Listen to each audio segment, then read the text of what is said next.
Hello children, let us continue our lesson. Today's topic is units of time and speed.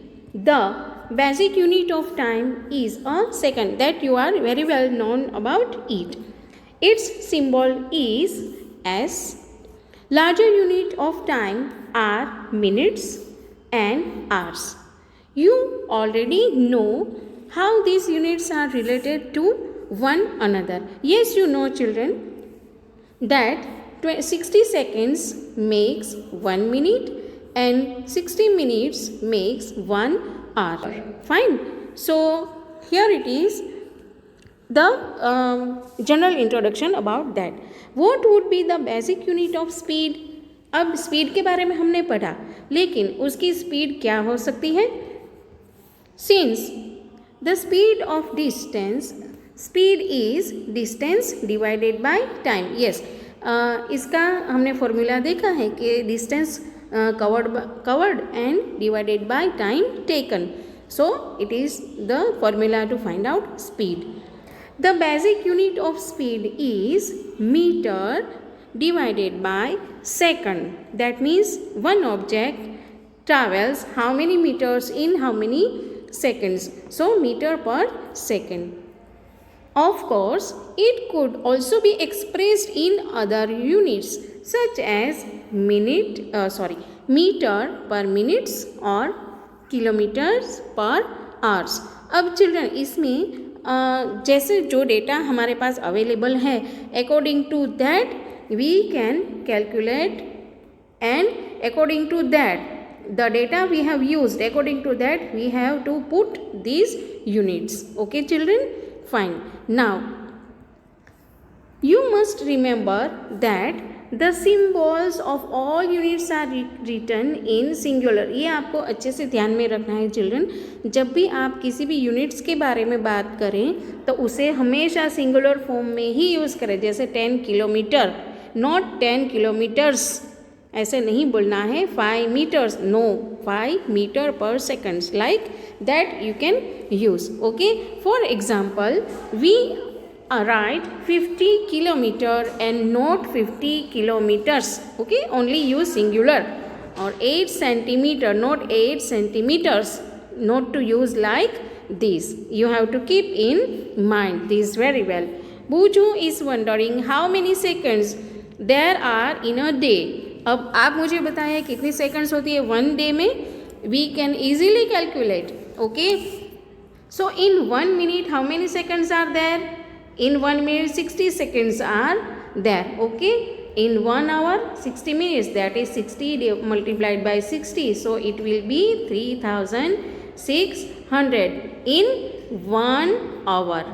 Fine, in 1 hour it will be 3600. Now 3600 multiplied by how many hours in a day? Good, 24 hours. So it will be 86,400. It will be this much seconds will be there in 1 day. Got it children? Now the next one is given that how many hours in a year? How many hours in a year? So we know that in 1 day how many hours? That is 24 hours. Okay, and in 1 year how many days are there? Generally we take 365 days. So the answer will be 8760 hours in 1 year. Okay children, so this way you can calculate minutes also and seconds. Fine children. Okay, let us continue. Different units of time are used depending on the need. For example, it is convenient to express your age in years rather than in days or hours. तो मतलब हाँ कितना time span है, according to that we can use the units. अगर हम ऐसे कहें कि how many days are there in how many working days are there in 1 month, so already it is days. Okay, and अगर हम दिन में कितना काम करते हैं या कितने आवर्स हम स्कूल जाते हैं उसकी बात करें तो हम उसे आवर्स से एक्सप्लेन करेंगे. फाइन. और जब भी बहुत बड़ा टाइम स्पेन हो तो we can use years. Okay, what is your age, तो आप ईयर्स में बोलेंगे, ना कि आप डेज या आवर्स में बताएंगे. Got it children? Similarly, it will not be wise to express in years the time taken by you to cover distance between your home and your school. मतलब घर और स्कूल के बीच का डिस्टेंस है तो आप उसे किलोमीटर में बताएंगे, ना कि years में. ओके, नाउ हाउ स्मॉल और large is a time interval in 1 second. 1 second कितना होता है? जब आप जल्दी से ये इतना बोलो 2001. ओके, जब आप इतना नॉर्मल स्पीड में जब बोलो 2001, it will take 1 year about 1 second. Fine, तो आप अपने फ्रेंड के साथ ये ऐसा बोल सकते हो, एक गेम जैसा, कि जितना आप बोलोगे 2001, 2010, मतलब 2001 टू 2010, दैट मीन्स वो हो जाएगा 10 सेकेंड्स. तो 1 सेकेंड कितना होता है जब आप इतना बोलो. Got it children? दूसरे कुछ कॉमन मेजरमेंट्स हैं जो अगर हमारे पास क्लॉक नहीं है तो नियर अबाउट टाइम हमें पता चल सकता है. कैसे? The pulse of a normal healthy adult is at rest beats about 72 times in a minute, that is about 12 times in 10 seconds. तो अगर 1 मिनट में नॉर्मल पर्सन्स का बीट रेट कितना होता है, हार्ट बीट रेट कितना होता है? 72 टाइम्स, अराउंड 72 टाइम्स. तो 72 टाइम्स अगर आप हार्ट बीट काउंट करो तो that means it would be 1 minute. Okay, so 1 minute में अगर 72 टाइम्स हुए तो 10 सेकंड होंगे, लगेंगे अराउंड 12 हार्ट बीट्स होने में. लेकिन ये पर्सन टू पर्सन थोड़ा अलग भी है. जैसे कि चिल्ड्रन में हार्ट रेट ज़्यादा होता है, दूसरे जब हमें पता है कि हम अगर कोई फिजिकल एक्टिविटी करते हैं तो हमारा हार्ट बीट जो है वो बढ़ जाता है. So accordingly we can measure it. Many time measuring devices were used in different parts of the world before the pendulum clocks became popular. मतलब पेंडुलम क्लॉक्स नहीं थे तभी मेजरिंग डिवाइस तो थे, टाइम मेजरिंग डिवाइस थे. लेकिन कौन कौन से थे?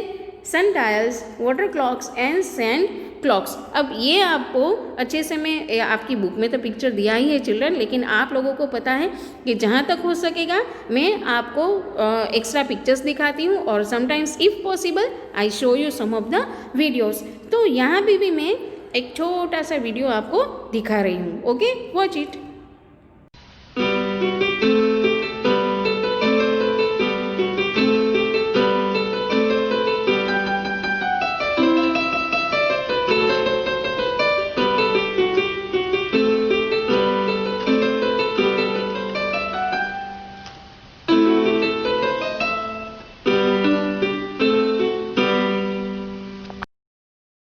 Different designs of these devices were developed in different parts of the world. तो जो आप लोगों ने ये देखे sundials, water clocks, sand clocks, ये सारे जो देखे उसकी अलग अलग डिज़ाइंस भी अवेलेबल थी. और उसके बाद पेंडुलम क्लॉक्स जब आई, मतलब उसकी जब खोज हुई, when pendulum clocks were invented, उसके बाद ज़्यादातर पेंडुलम क्लॉक और अभी जो है इलेक्ट्रॉनिक क्लॉक्स है या क्वार्ट्स क्लॉक है, इनका ज़्यादा यूज़ होता है. Okay children, I think it is clear to you. Fine, our next topic is measuring speed. Having learned how to measure time and distance, you can calculate the speed of an object. अब time और distance कैसे measure करना है ये हमें पता है ना. इसके ऊपर से हम स्पीड जो है वो किसी भी ऑब्जेक्ट की कैसे फाइंड आउट कर सकेंगे. Fine. So for that one activity is given, that is 13.3. In this activity what you have to do is, here I show you one figure. See, आपको कुछ ऐसे करना है कि एक ग्राउंड में या ऐसे एक लाइन ड्रॉ करनी है. अब लाइन के उस तरफ बैठ के एक बॉल जो है उसे इस तरफ थोड़ा रोल करना है. कैसे कि लाइन को जैसे क्रॉस करके यहाँ तक आगे आए वैसे आपको जेंटली रोल करना है. फाइन. अब करना क्या है कि आपका कोई फ्रेंड हो तो वो इसकी टाइम जो है वो नोट डाउन करना है, कब, जब बॉल यहाँ पे आए. ओके, लाइन को बॉल जब क्रॉस करे तब का टाइम नोट डाउन करना है. That is your starting time, okay. And then after जब बॉल यहाँ से रगड़ते हुए जहाँ पे स्टॉप करे वहाँ तक का टाइम आपको लेना है। फॉर एग्जांपल यहाँ पे 0 सेकेंड है और यहाँ तक पहुँचने में 10 सेकेंड्स लगे, तो आपका टाइम कितना हुआ? बॉल को लाइन क्रॉस करके रेस्ट पोजीशन पे आने के लिए वो टाइम लगा 10 सेकेंड्स, ओके। नाउ अब आपको क्या करना है कि जहाँ पे बॉल अटका है, जहाँ पे बॉल ने स्टॉप किया है, वहाँ से लेके लाइन तक, लाइन को जहाँ पे क्रॉस किया वहाँ का डिस्टेंस आपको मेजर करना है। फॉर एग्जांपल ये डिस्टेंस है 5 मीटर, ओके। तो 5 मीटर डिस्टेंस बॉल ने कितने सेकंड्स में कंप्लीट किया? 10 सेकंड्स में, ओके। 5 मीटर इन 10 सेकंड्स। तो आपके पास ये दोनों मेजर्स आ गए, दोनों नंबर्स आ गए, ओके। दोनों डेटा आ गए, टाइम का और डिस्टेंस का। तो उसके ऊपर से आप स्पीड कैलकुलेट करते हो। What is the formula to find out speed? Speed is equal to distance divided by time, okay. तो स्पीड क्या है आपकी, आप कैलकुलेट कर सकते हो। डिस्टेंस कितना हमने तय किया है? 5 मीटर्स का, और टाइम कितना हुआ? 10 सेकेंड्स, ओके। सो 0.5 मीटर पर सेकेंड, ये हुआ ही हमारी speed. Got it children? Fine. तो ऐसे ही आप बहुत सारी दूसरी एक्टिविटीज़ कर सकते हो।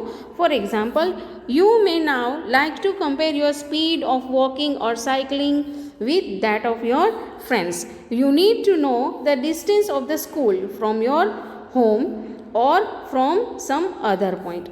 उसके बाद each one of you can then measure the time taken to cover that distance and calculate your speed. तो अब हमें कहीं भी एक पॉइंट से दूसरी पॉइंट तक, एक प्लेस से दूसरी प्लेस तक जाने के लिए मतलब पहुंचने में कितना डिस्टेंस है वो हम पता करें, और उसके बाद इन दोनों पॉइंट्स तक पहुंचने के लिए हमें कितना टाइम लगता है। अगर उन दोनों का हम पता करें then we can measure our speed. और ये बहुत ही इंटरेस्टिंग होगा चिल्ड्रन। आप अपने फ्रेंड्स के साथ एक प्लेस से दूसरी प्लेस तक पहुंचने के लिए कितना टाइम लगता है और वो मेजर करके किसकी स्पीड ज़्यादा है, that also you can know. So here one table is given, that is 13.3, where distance moved and time taken by a moving ball. तो आप moving ball के लिए ऐसे 4 या 5 बार ऐसे रीडिंग्स अलग अलग लेके फिर उसका जितना डिस्टेंस कवर किया। For example in our case we have done 5 meter and how many seconds? 10 seconds. और उसके बाद speed is equal to distance divided by time. ये फॉर्मूला से आप कैलकुलेट कर सकते हो, और ऐसे ही आप दूसरे और भी रीडिंग्स ले सकते हो। Fine children, now some of the things are given. Rockets launching satellites into earth orbit often attain speeds up to 8 kilometer per second. Isn't it a huge speed children? Very fast 8 kilometres in a second, okay. तो rockets है, satellites है, launching satellites है, इन सब की जो speed है वो कुछ इतनी ज़्यादा होगी। On the other hand a tortoise can move only with a speed about 8 centimetre पर सेकेंड। अब इन दोनों का डिफरेंस आप देखिए चिल्ड्रन के tortoise can move only 8 centimetre in a second and here 8 kilometers in a second. So it is really great difference. Once you know the speed of an object, you can find the distance moved by it in a given time. All you have to do is to multiply the speed by time. अब सबसे पहले हमारे पास main formula हमारे पास क्या है? Speed is equal to distance divided by time. Speed is equal to distance divided by time, okay. अब इन दोनों में से, अब इसमें से आपको जो भी फाइंड आउट करना है, फॉर एग्जांपल हमें डिस्टेंस फाइंड आउट करना है, तो हम कैसे करेंगे? डिस्टेंस इज इक्वल टू इन दोनों को मल्टीप्लाई करो, स्पीड मल्टीप्लाइड बाय टाइम हो गया। इससे हमें डिस्टेंस की फॉर्मूला मिलेगी। सेम वे अगर हमें टाइम फाइंड आउट करना है तो time will be in numerator and speed will be in denominator. तो distance divided by speed, so it will be your time. तो एक अगर हमारे पास आंसर है तो उससे हम बाकी के आंसर्स का मतलब हमारे पास किसी भी दो डेटा अगर है तो उसके ऊपर से third data we can find by changing the formula. Fine, okay. Now you can also find the time an object would take to cover a distance while moving with a given speed। तो time जैसे अभी मैंने आपको बताया कि time taken is equal to distance divided by speed. This formula you have to keep in mind children. The first one, when the one formula you remember, that is speed is equal to distance divided by time. When the main formula you keep in mind, you remember, automatically others value you can easily find. Okay children, one more thing is given, that is one table is given 13.4 fastest speed that some animals can attain। अब यहाँ पे आपको कुछ animals के नाम दिए हैं। इसमें यहाँ पे आपको स्पीड दिए हैं, speed in kilometer per our, in 1 kilometre per our. तो ये कितने किलोमीटर पर आवर की स्पीड है वो आपको यहाँ दिखाया है और इसका आपको कन्वर्ट करना है स्पीड इन मीटर पर सेकेंड्स। अब यहाँ पे फर्स्ट जो आपको दिया है 320 किलोमीटर पर आवर। अब 320 is in kilometer per hour, so naturally kilometer must be converted in meter. Same way hours must be converted in second. So this proper changes you have to do and so you can get the value in meter per second. So for example here it is 320, when it is kilometer, when we convert kilometer into meter we multiply it by 1000, okay। And when it is hours when converted in second, just now I had explained, that is in 1 hour 3600 seconds are there, so 3600 that is 60 multiplied by 60 for our convenient, so we can cut the values and we can do proper division, so we can write like this 360 multiplied by 60, and so when you calculate it you will find the value of this. Rest are given, you can do it your own. Got it children? Let us continue the next topic. Now Bujo wants to know whether there is any device that measures the speed. अब speed जो है हर बार हम calculate तो नहीं करेंगे, but there must be any some devices through which we can measure the speed. अब ये तो बहुत ही common बात है बेटा कि स्कूटर है या मोटरसाइकिल है या कार है, तो ऐसे बसेस हैं, तो इन सारे जो व्हीकल्स हैं उसमें मेजरिंग डिवाइस जो है वो लगा होता है। So we can know about this. You might have seen a meter fitted on top of a scooter or a motorcycle. So motorcycle और स्कूटर जिसका हैंडल का जो पोर्शन होता है उस वहाँ पे यहाँ पे ऐसा एक राउंड शेप में डिवाइस जो है वो फिक्स्ड होता है। Okay children, now similarly meters can be seen on the dashboards of cars, buses and other vehicles. So one figure is given in 13.7 shows the dashboard of a car. तो यहाँ पे आपको car का एक dashboard जो है वो दिखाई दे रहा है और इसके अंदर एक डिवाइस फिक्स्ड है। अब इस डिवाइस को थोड़ा एनलार्ज करके यहाँ पे दिखाया है। सो ये 0 to 140 जो दिखाई दे रहे हैं, ऑब्वियसली आप लोगों को पता ही होगा कि इट शोज स्पीड। ओके, तो what is the speed in kilometre. और दूसरा एक जो है यहाँ पे एक डिवाइस है, मतलब कितने किलोमीटर्स कार या व्हीकल जो है उसने ट्रैवल किया है। So both the things will display over here. Figure 13.7 shows the dashboard of a car. Note that one of the meters has kilometer per hour written at one corner. This is called speedometer.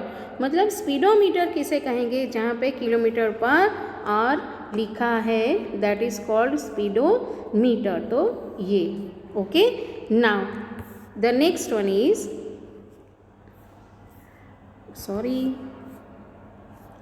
it records the speed directly in kilometers per hour. There is also another meter that measures the distance moved by the vehicle. This meter is known as an odometer. So दूसरा जो आपको एक measurement दिखाई दे रहा है, that is called odometer. Odometer जो है ना, वो व्हीकल कितने किलोमीटर्स अब तक जितने किलोमीटर्स चला है उसका मेजरमेंट दिखाएगा. ओके. सो यहाँ से अभी करंटली हमारी स्पीड क्या है, किलोमीटर्स पर आवर, वो दिखाई देगा. और यहाँ पे व्हीकल जो है वो कितने किलोमीटर चला है उसके बारे में हमें डिटेल्स पता चलेगी. While going for a school picnic, Paheli decided to note the reading on the odometer of the bus after every 30 miles till the end of the journey. Later, she recorded here reading in table 13.5. So, one table is given here. So, here you can see the reading time at 8 a.m. in the morning. The odometer reading कितना है? इतना. Okay. 36,540 kilometre. उसके बाद half an hour के बाद ये कितना हुआ? 36,560. वैसे ही बाकी के रीडिंग जो है वो आप देख सकते हो. सो रिसेंटली जब वो था 36,540 और अब बना है 36,620 दिखा रहा है. ओके. सो टोटल कितना डिस्टेंस हमने कवर किया उसे जानने के लिए हम क्या करेंगे? ये जो लास्ट रीडिंग है उसमें से जो स्टार्टिंग का रीडिंग है उसे सबट्रैक्ट करना है. मतलब 36,620 माइनस स्टार्टिंग का क्या रीडिंग है? 36,540. तो इसको जब हम सबट्रैक्ट करें तो जितना भी हमने ट्रैवलिंग किया है वो डिस्टेंस हमें मिल सकता है. Got it children? Okay. Now the next topic is graph. Let us explain.